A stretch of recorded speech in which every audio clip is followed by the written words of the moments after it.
What's up, MHA owners?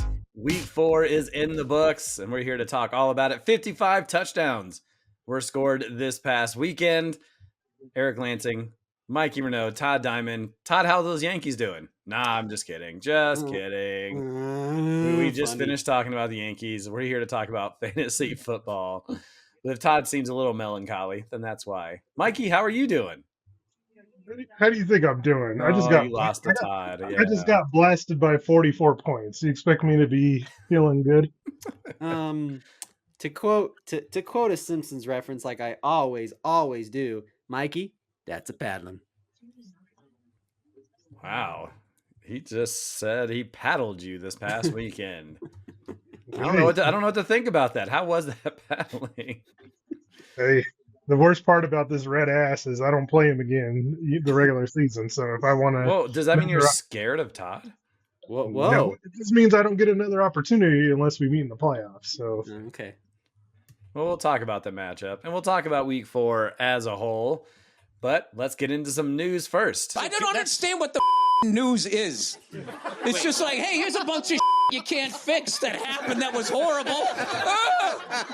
Lots of horrible this week, guys, on the injury report.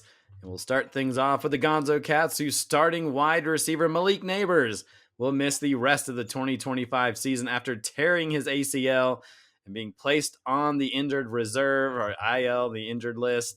Mikey, who should owners? I mean, Wan'Dale Robinson is on a squad. Darius Slayton's out there. Are those fantasy worthy guys? They're going to have to be. I mean, I think Wan'Dale Robinson probably has the best track record of the two. But I mean, if you're, especially with these bye weeks coming up, if you're in a bind, I mean, Jackson Dart didn't have like the best of like fantasy days, but I mean, Chargers defense is all right. So you never know. Slayton may be worth add if you're desperate, I guess. I think this is the first bye week coming up here, and looking over rosters, I think there's a lot of desperate out there. So I expect him to be picked up here after tonight, I guess. More terrible news. Lion Rip starting wide receiver Tyreek Hill also placed on the IL after dislocating his kneecap. They were saying he also tore some ligaments as well. He did have successful surgery today. Is this the end of Tyreek Hill, Todd? Well, first of all, that injury, not pretty to Did you watch it? Just the one image that Mikey showed us last night when we were watching the Broncos game. But you mean the one where his leg was facing the wrong direction? Yeah, that was very gruesome. But I mean, here's the thing with real bad, like obviously real bad injuries like that and dislocating things and kneecaps. I mean, it's gonna be a long road for Tyreek Hill to come back. When you have those serious injuries like that, they say to some degree you're never the same like you were before. I don't want to say this is the downfall and Tyreek Hill's his career is over, or he's not going to come back as he was before, but you definitely have to think about that a little bit. Like when if he rehabs and recovers well, and who knows? I mean, you never to say never, but with injuries like that, it's tough. It really is tough. Your mobility and the stuff that you could do before.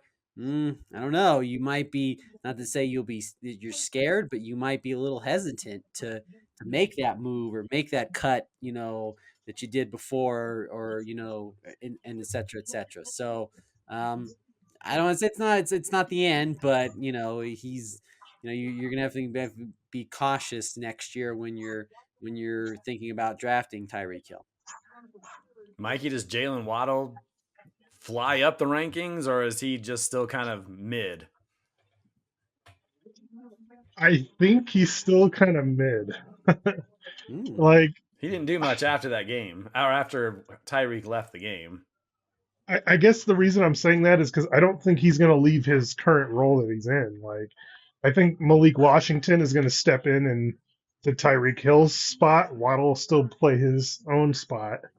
And so maybe it makes Malik Washington like worth an ad. Or maybe Darren Waller, who scored 2 touchdowns. Who knows? Mm, That could have been. I feel like he has disappointed owners for many, many years. He had a couple. Okay, he had a pretty good year with the Raiders, but yeah, I don't know if he's anybody consistent. But yeah, again, I never felt great about Miami, and I feel even worse about it now. More injuries. This one to a quarterback, NWA's second round pick and starting quarterback Lamar Jackson listed as doubtful for this week. And I've also seen stuff saying you can miss 2 to 3 weeks after tweaking a hamstring in week 4. Eaton W starting running back Bucky Irving suffered an injury against the Eagles and had an MRI on Monday. I've not heard anything. I don't know if you guys have heard anything on him, but the injury was undisclosed. I haven't seen. I mean, he caught that pass for a touchdown, and unless it happened after that, obviously there's a lot of games going on, so maybe we missed it. But something to keep an eye on for Eaton W's and his second round pick. Cooper's Cousins, wide receiver Juwan Jennings, is dealing with ribs and ankle injuries and doesn't seem like he will play on Thursday evening. And speaking of Cooper Cousins, wide receivers that are 49ers, Ricky Pearsall did not practice on Tuesday after suffering a knee injury on Sunday. Butterfingers wide receiver Terry McLaurin could suit up and play in week 5. He's been dealing with a quadriceps injury for quite some time. I'm sure Todd's got his fingers, crossed that he will get to come into the fold finally. And the last thing I have, and if you guys have, if I miss anything, let me know. Line rip running back Braylon Allen hit the IR after spraining his MCL on Monday night. So some big time injuries. Well, it's good for you, Mikey, because then it's all Brees Hall now. Yeah, that would be pretty helpful. So some big time injuries, and if we're not missing anything else, then we'll go to the week 4 recap. As I mentioned, a lot of touchdowns scored this past weekend. Let's start with the highest scoring game of the week as the Dallas Cowboys took on the Green Bay Packers. I mean, the 2-1 Hot Tamales taking on the 2-1 Butterfingers. Todd squad had the sensational stack of Matt Stafford and Puka Nacua, who combined for 89 points. Stafford, 3 touchdown passes. Nacua, another 13 receptions and a TD. And how about Calvin Johnson? Quentin Johnston, who had yet another big week, this time 18 points, 8 receptions, and a TD. He also had 98 receiving yards. On the other side, Mikey's team had some players step up. Amon-Ra St. Brown, always so good, caught 2 TDs toward 22 points. James Cook again, adding a TD while hitting the century mark on the ground. He had 21 points. And how about that Detroit defense? 25 points against those hapless Browns. But Todd had 7 points score. What am I trying to say here? Oh, I'm sorry. But Todd had 7 players score 15 points or more and finished with an MHA season high of 198 points. The Butterfingers are the number 1 team in the MHA at 3-1 and a league leading 600 points. Todd Diamond, you're on top of the mountain, my friend. Hell yeah. First of all, when your team is on, it's on. It's on. Everything's, and obviously point out, Stafford 62 points. Obviously that's the, that would be the one like, oh yeah, Stafford's looking like, best quarterback right now. But Puka Nacua, guys, I had him ranked 3rd in my rankings in the off season, and obviously he in his first week really didn't score a touchdown, but put up at least some double-digit points and everything, and he's just been consistent all the way up to this point, looking like an early season candidate for fantasy football MVP. He's clicking on all cylinders. So, obviously 27 points, phenomenal. And then I'll say, and another player that on my team that it was great that I kind of waited on, because obviously it was waiting for his contract and didn't know if he was going to play. But Quentin Jenkins, and I do recall, and I just want to put this out there, that when I drafted him and toward the end of the draft, I think it was Gwaine that said, is he even gonna play? And I was like, oh, he's gonna play. And now he's put himself now as RB1 in that Cleveland offense. Obviously, the quarterback situation, that's a different story. But put him in the lineup, and he's scored double-digit points the last 2 weeks, and it's I'm happy. I'm happy. Yankees didn't make me happy tonight, but my fantasy football team, yeah. Mikey, what went wrong with you? To be honest, Nothing. when you You yeah, scored when you 158 points. Yeah. yeah, I mean, the team I played had a better week. Kudos to Todd. I mean, there's not much else that I could have done. There's no way I could have played anybody like off my bench and it wouldn't have mattered. I'm not getting to 198 points, so yeah. Yeah, not a lot of that. That's 198 points. That's big time for sure. I mean, Mikey scored a season high 154 points. But yeah, I mean, 198 points. I think the second largest, someone has 170 this week. So yeah, anytime you run up against a buzzsaw like that, there's only so much you can do. Let's keep going here. The Gonzo Cats had a whale of a week, scoring a season high 159 points in the 41-point blowout of the Belt Sanders. Despite a ridiculous 26 points from Romeo Dobbs and another great week from Travis Etienne, Pollen's team had an outstanding performance from Woody Marks. Yeah, that's right. Woody Marks, who had his best day as a pro, tallying 25 points against the Titans defense. And Pollen also got 26 points from George Pickens, picking up that CeeDee Lamb production. Big piece of that 80-point game between the Cowboys and Packers. Gonzo Cats also saw Jahmyr Gibbs run for 17 points, while Garrett Wilson producing a solid game on Monday night for 16 points. So now they sit at 2-2 in 8th place, and Belt Sanders are at 0-4 and in 12th place. In a big rivalry matchup, 2-1 Lion Rip faced off against 2-1 NWA. Lamar Jackson looked human and then looked hurt, scoring a season-low 26 points for G's team.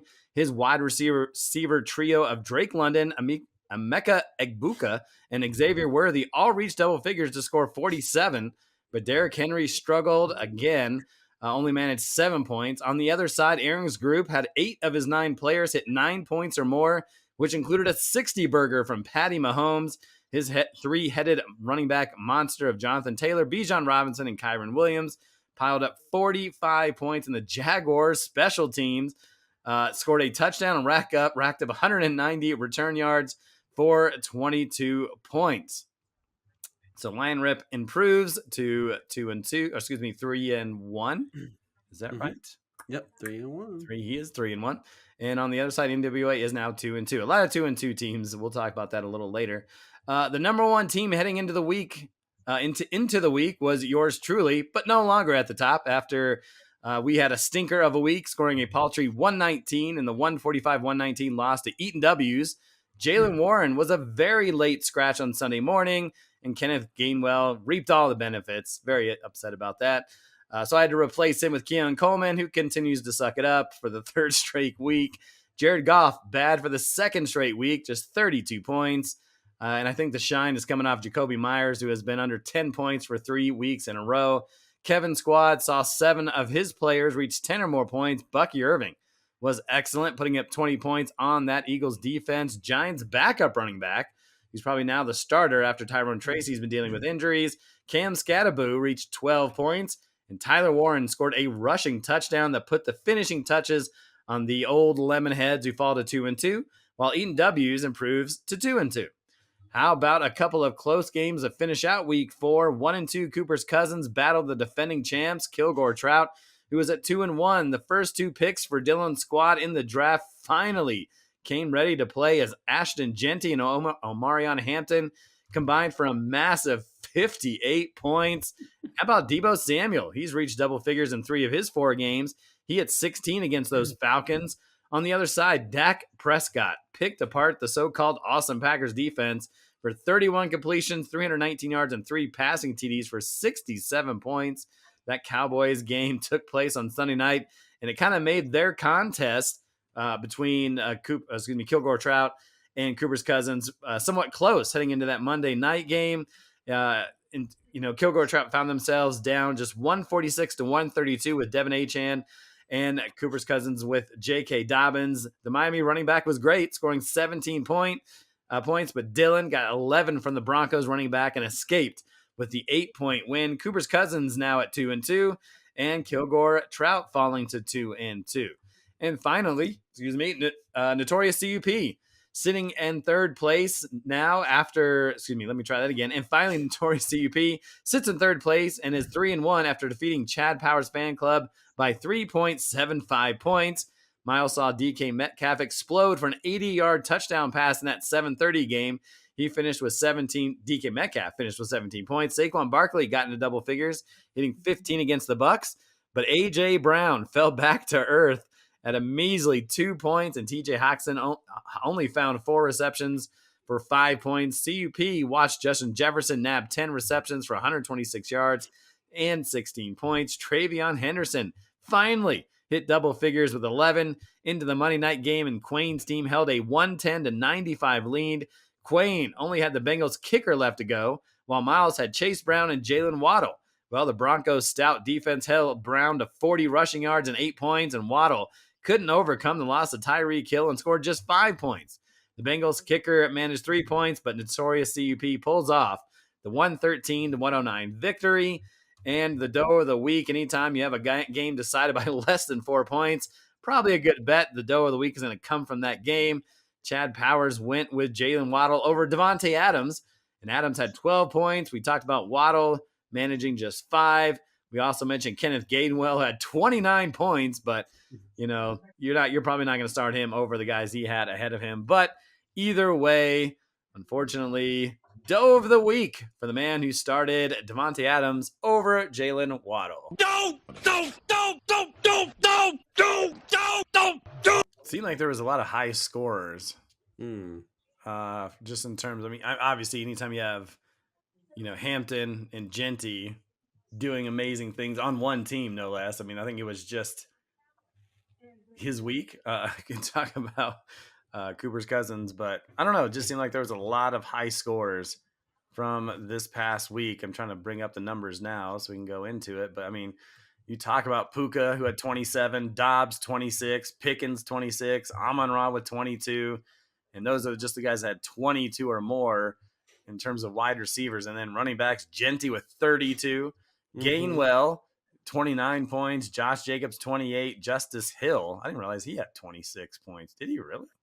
Yes, he did. Wow, I didn't even think.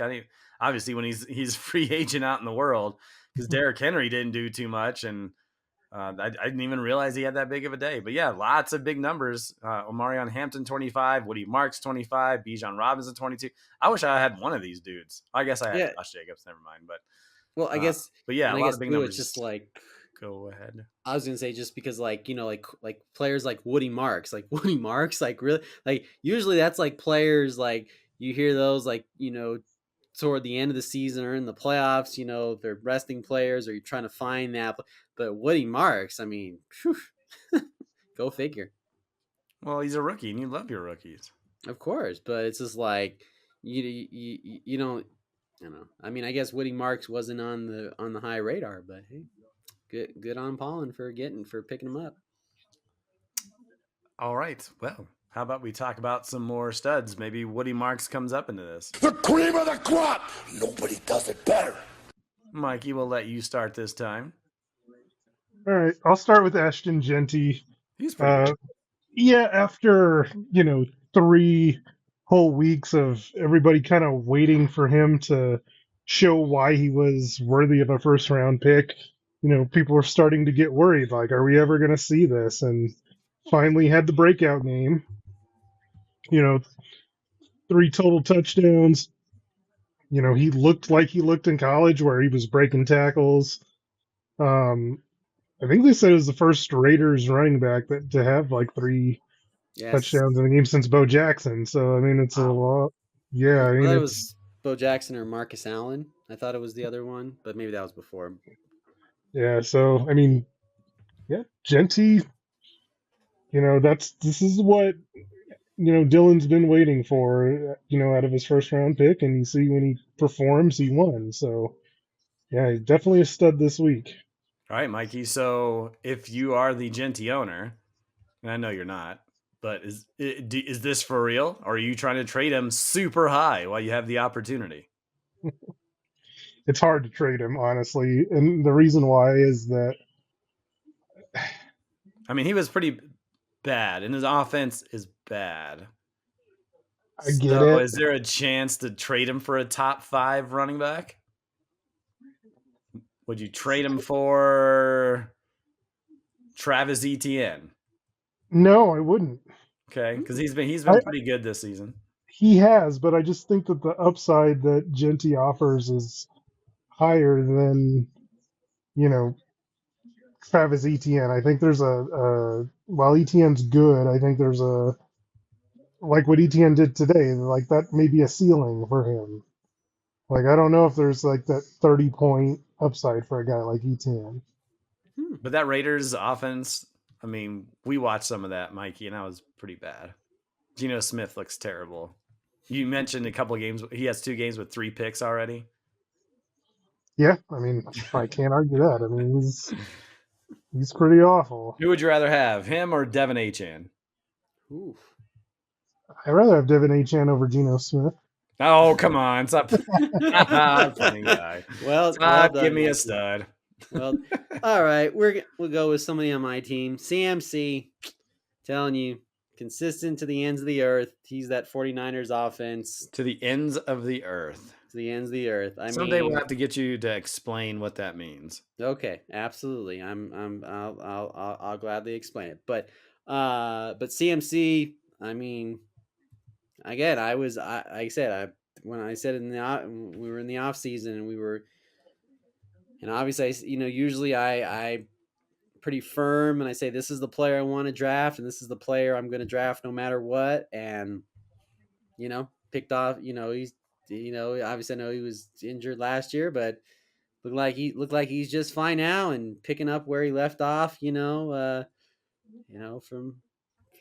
the beginning of the season last year and from the year before. So yeah, CMC automatic again, running back, wide receiver.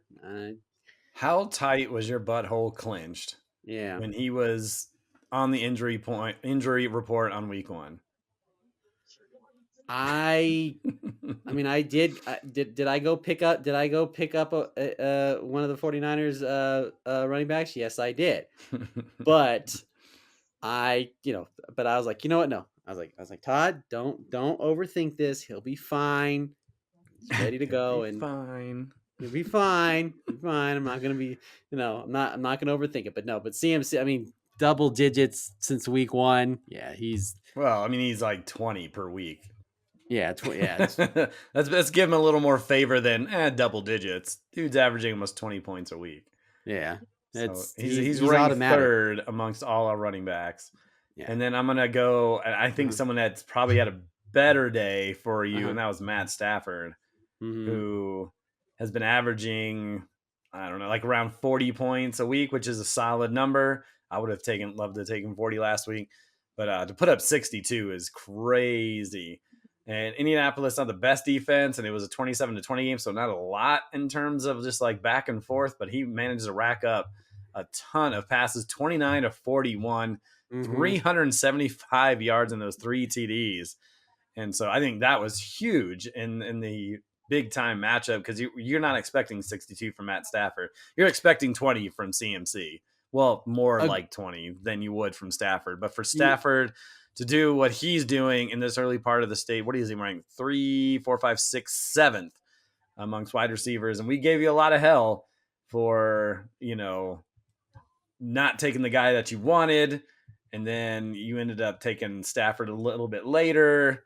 No, Brock Purdy was, injured and so forth. Did you pick up Matt Stafford? I picked him up. So to be able to pick him up and get 60, that's pretty great. So I think he was kind of more of a stud than CMC, but not that CMC's not a stud. He's amazing. He's great. Wish I had him on my team. But yeah, Matt Stafford, I think, was really big for you in terms of just like this week in particular. Mikey, give me another stud. I'm going to go with Patrick Mahomes and his 60. Like, after he's struggled just a bit over the first couple games, he bounced back in a big way against, a Baltimore defense that's Gross. you know, bleeding Yeah, they're not good. in every which way. And Xavier Worthy came back, and watching that game, it looked like the Kansas City offense was opening up, and Mahomes looked more comfortable. He was on target, 4 touchdown passes. It's really big for Aaron this week. Yeah, he's got Juju Smith-Schuster getting the mix, and Thornton in the mix, and Pacheco's actually looking okay. So maybe this offense is turning around. They were 0-2 to start the season. Then they beat the Giants. Okay, they're the Giants in Baltimore, who's obviously always a Super Bowl contender. Yeah, 60 points is massive. 4 passing touchdowns. Haven't seen like that. I mean, we saw 52 points in week 1, but that was more based on his rushing ability. But to have 4 passing touchdowns is pretty big. That's vintage Patrick Mahomes, if you want to say that. He is currently ranked 3rd amongst our quarterbacks. Todd, give me another stud. All right, I'm gonna go with George Pickens. 26 points, two receiving touchdowns, 8 receptions for 134 yards. Receiving, obviously, I know no CD Lamb, so Pickens, is is the number one right at the moment. He was another player, in the offseason. I was talking about, he's gonna he might actually be benefit more for being the number 2 and in a better offense, and having CeeDee Lamb on the other side, and obviously with CeeDee Lamb being hurt now, George Pickens definitely took advantage of that on Sunday night. That beautiful tie. It's so tie games. Jeez, God, you figure this out. Maybe they should do decimals, right? But George Pickens. How does that even work? You're right. You I get don't know how 7.1 points for this touchdown. It was from the 1 yard line, but if you score a touchdown from the 50, it's 7.50. Oh my God, that's pretty good coming up on the spot. By the way, that's not bad. Oh, thank you. Go ahead, Appreciate continue. it. But yeah, George. Yeah, I get George Pickens. That's George Pickens had especially in that game. 26 points, and that was with Neighbors going down, earlier in the day too. So, good on Paulin for finding George Pickens. That might be his number one wide receiver, because he's going to have to go find a replacement for. I mean, obviously not going to find a replacement for Neighbors, but somebody who's equivalent or close to Neighbors. Is there someone out there on the free agent wire that's close or equivalent to Neighbors? I would love to pick this person up. You tell me who it is, please. There's no Rod Smith. I'll smack you so hard. Or no, actually, he does have somebody, but he's underperforming. Brian Thomas Jr. Well, I'd rather have him than anybody on the free agent wire. Fair enough.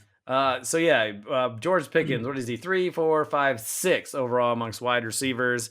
He has a touchdown in 3 straight games. I'm very upset. Very upset. CeeDee Lamb is not playing these days, but George Pickens picking up the slack, throwing a lot over there in Dallas. The only other one I had, because Pickens was one. We talked about Woody Marks already. I kind of mentioned Michael Pittman Jr. for Aaron. This was a guy that no one believed in. It was all Josh Downs and Tyler Warren and Jonathan Taylor, but Pittman's done well. He had 13 points. That's not like the big numbers we've talked about, but he's consistent, 10 or more in 3 of those 4 games. And so for Aaron, I know that I guess he's kind of like an Aaron guy, because he hasn't had him in the past. And at this point, especially with buys coming up, it's good to have those guys that you can kind of rely on to get you double figures. And just thought that was great. Let's go over to the duds. This is the worst. You are the worst. I hate looking at your face. I want to smash it. Todd, he was not good in week 4. Well, Eric, I don't want to crap on your team. Go ahead, crap away. It needs to be crapped on. All right. And I've told you this player, in the past, just I don't know, he's still trying to figure it out, but Keon Coleman, it's just Eric, he's just bad. He's just not very good. Yeah. Yeah, he's not. But Todd, he's connected to a quarterback that's great. I agree, but unfortunately, it's Eric. It's not working. It's that not connection working. That connection is not there. Connect Connect 4. Nope, there's no there's no connection there. It's not good. I mean, he's going, Josh Allen's either, obviously handing it off to James Cook or throwing it to James Cook. Obviously, Mikey benefited, from Oh, that this is from this Mikey's week. fault. Is that what you're saying? Looking at you, Miguel. It's all your fault. My fault. This guy got to blame somebody. Mm. I guess I could blame myself, but I don't want to do that. But yeah, Keon Coleman. Yeah, week 1 was an anomaly. Mikey, give me another dud. All right, and I'm going to take an L on this one because we talked about that trade a couple weeks ago with Chad Powers fan club and Cooper's Cousins, and I was on the side of, well, Chad Powers fan club probably won that trade because they got AJ Brown, who was the better player, and he had a really good week last week, but then this week it's back to being unplayable. Yeah. What is going on over there? 2 catches for 7 yards. Like, from week to week, it's like you don't know what you're getting out of this, Eagles, pass offense, and It's it's to the Saquon point. and everyone else. I mean, Devontae Smith's the same way. You don't know what you're getting. Goddard either. I know Goddard's just kind of come back, but. And I'll be honest, like, Saquon hasn't been that good either. Like, he hasn't been last year good. Yeah, he's been fine. I like, wouldn't call him a bust or anything. He's double digits in 3 of his 4 games. And he had 9 the other game. It's not 30 when he was with you.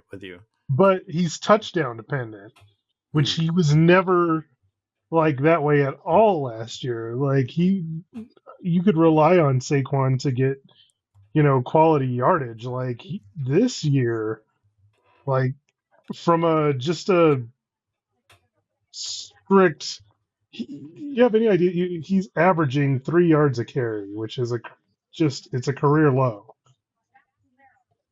Not good. No, I agree with you there. His catches have been pretty consistent.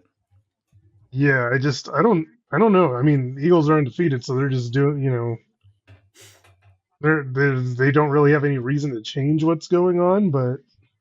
So it's a Chad Powers fan club. Trade Saquon Barkley. Well, I was more talking on the lines of AJ Brown, but I'm just messing with you. But yeah, he did say he was having a fire sale, though, right? Yeah, but you know how people are. They'll say it, then you go try trade. Like, no, I'm gonna stick around with him. It is only week 4, but I guess some people have to try to make decisions. If I were him and I was trying to trade any of those running backs he has, it'd be Chase Brown, but his value has gone way down. Yeah, Chase Brown, tough one. I'm gonna say all the Las Vegas receivers. Trey Tucker, who had 33 points last week, only 3 this week. We mentioned Jacoby Myers, didn't have a good week. Brock Bowers, only 7 points. It was all Ashton Genty this past week. And that offense with Geno Smith, I don't know, something's got to change over there, but it is not looking good for that Raiders offense. Very scary. I know Brock Bowers, we were kind of watching that game, and he had a big brace on his leg, so maybe he's not even 100%. Maybe that gets going. But Jacoby Myers seems fine, and they're not throwing him the ball at this moment either. I don't know who the backup is over there. Who's the backup in Las Vegas? Anybody know? For the quarterback, yeah. The quarterback? It is Kenny Pickett, because Aiden O'Connell's on the IR, so, oh, man. Rough going. Todd, give me another dud. Well, and I know it's the quarterback situation, but, man, Jamar Chase. And I know he's facing the Broncos, and obviously we shut him down, but wow. 6 points. This was our consistent number 1 player, wide receiver, Jamar Chase. And I mean, I understand not having Joe Burrow in there hurts a lot, but man, I mean, I'm not saying going nuclear and trade him now, but it's just not looking good right at this moment. I mean, yeah, he had 1 good week, and that was before Joe Burrow went down. But week 1 only, and that was with Joe Burrow 3. Yeah, that's rough. That's rough, and it's not gonna get any easier either, too. to play Detroit and Green Bay. Oh man. Oh boy. Oh boy. Wouldn't you trade Jamar if you had the opportunity, Miguel? Like when is Burrow supposed to be back?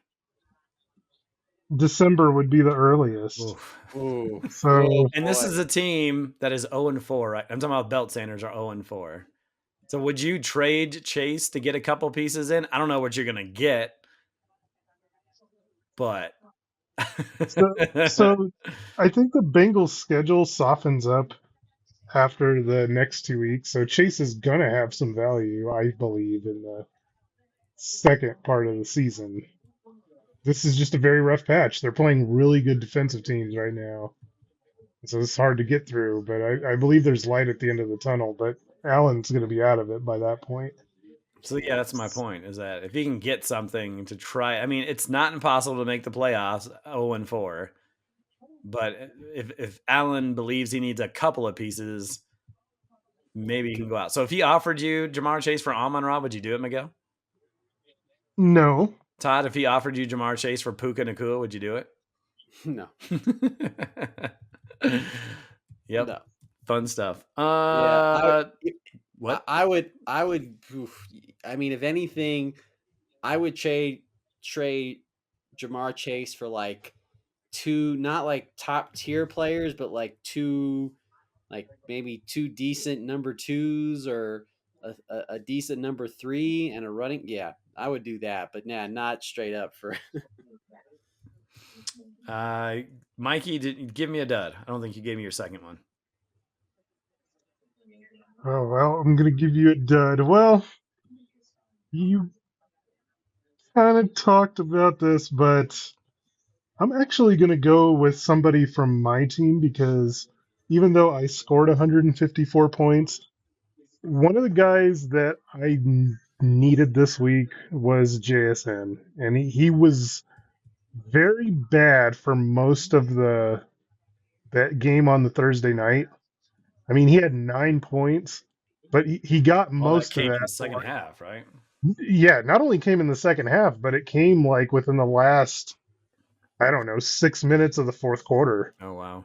And yeah, I mean, he didn't even have a target in the first half of that game. And so, like, I don't know what was going on. They were like, they ran like 3 different run plays for him. But yeah, he just wasn't getting the ball in the passing game. I mean, he eventually got back to 9, but like somebody that's been as good as him, it was kind of disappointing to just have 9 out of him on Thursday. Thursday night games, always interesting. If there's, I mean, he's been so good, so I'm just going to chalk it up to a Thursday night affair. Don't we have to talk about Derrick Henry as a dud this week?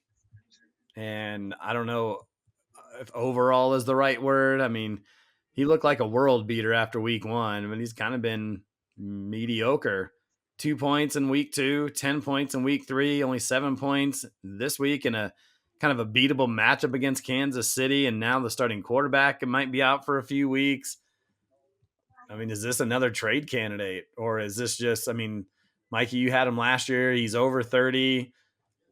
Is it time to panic on Derrick Henry, or he'll be back on track in a couple of weeks? No, I wouldn't panic because now that Lamar's gone, I think they're going to have to rely on the run game more. What are you talking about? Cooper Rush is going to go in there and throw for 300 yards, right? Oh, no? Okay, go ahead. Sorry. Has Cooper Rush ever thrown for 300 yards? I bet she's done it once or twice with Dallas. No, I mean, I think that Baltimore's going to have to be a more ball control-ish type team. And so, like, I think it's going to take away value from like guys like Mark Andrews and Zay Flowers and the like. And I think they're going to have to rely more, especially in the red zone, because they can't, do what Lamar Jackson could do in the red zone. So I think Henry he's going to have to become just more reliable on him. So I think I would not be panicking on Derrick Henry just yet. All right, so let's look into that week 5 schedule. Matchup of the week: 3-1 Butterfingers taking on 3-1 Notorious CUP. The only matchup featuring a matchup with 3-1 teams. We'll talk about your matchup in a second here, Todd. Let me finish out the rest of the schedule. The other 3-1 team is Lion Rip, who will enter the cage with 2-2 Gonzo Cats. We have a couple of 2-2 matchups. The Hot Tamales will look to get back on track with Cooper's Cousins. Eaton W's will look to make it 2 straight wins against the NWA. And then the defending champs sit at 2-2. Kilgore Trout taking on Chad Powers Fan Club, who are 1-3. And the 2-2 Lemonheads will go toe-to-toe with the winless Belt Sanders, who are 0-4. So, Todd, you want to talk about your matchup here? Big time matchup here, or is it? Well, I mean, I'll tell you what. Thursday night is going to be is probably going to determine if I win or lose my matchup, because Stafford, Puka, and McCaffrey all playing on Thursday night. So there'll be an early indication of how Sunday will go, or Sunday morning and afternoon and Sunday night, and it doesn't look like there's gonna be any Monday night Monday night football drama. So yeah, I mean, the Rams are playing the 49ers.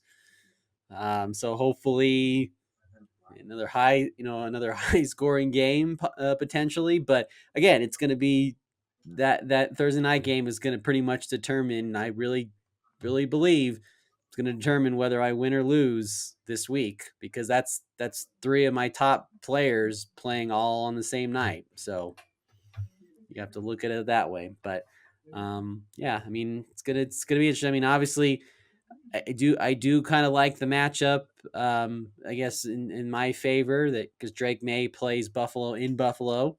So I mean, obviously Drake May has definitely been a surprise. That might be one of the surprises of the year, maybe candidates. But yeah, we'll say again, Thursday night will be an early indication how I if I win or lose. Seriously. So Anything you see about this matchup, Miguel? Yeah, when is Lad McConkey gonna? Yeah, how disappointing has he been? 9, 7, 6, and 1 point this season. He was definitely a guy people were looking at. He was so good the last couple of games, but it's been the Quentin Johnston show, and so that that interesting is those two going head to head on the opposing teams here. Exactly. That's kind of the most interesting part, because if this is finally the Lad McConkey breakout game, then it ends up hurting Todd in more than one way. It's Lad McConkey against him, and it means less for Quentin Johnston.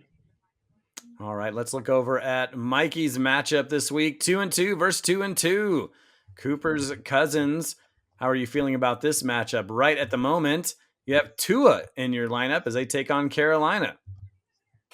Tell me about it. I mean, obviously Caleb Williams is on a bye. Yeah, I mean, Caleb Williams is on it bye. It doesn't mean that Tua is necessarily going to be the guy that's in there for me. He's just in there for me right now. There's a lot of time between now and Sunday morning for me to figure out what the best route for that is. And so I'll do my research as I always do to try and make sure I've got the best option I feel like to get me the win. Yeah, on the other side, he's got Cooper's Cousins, Baker Mayfield versus Seattle. I think he also has Bo Nix, right? Am I wrong on that? No, Paulin has Pollin's got him.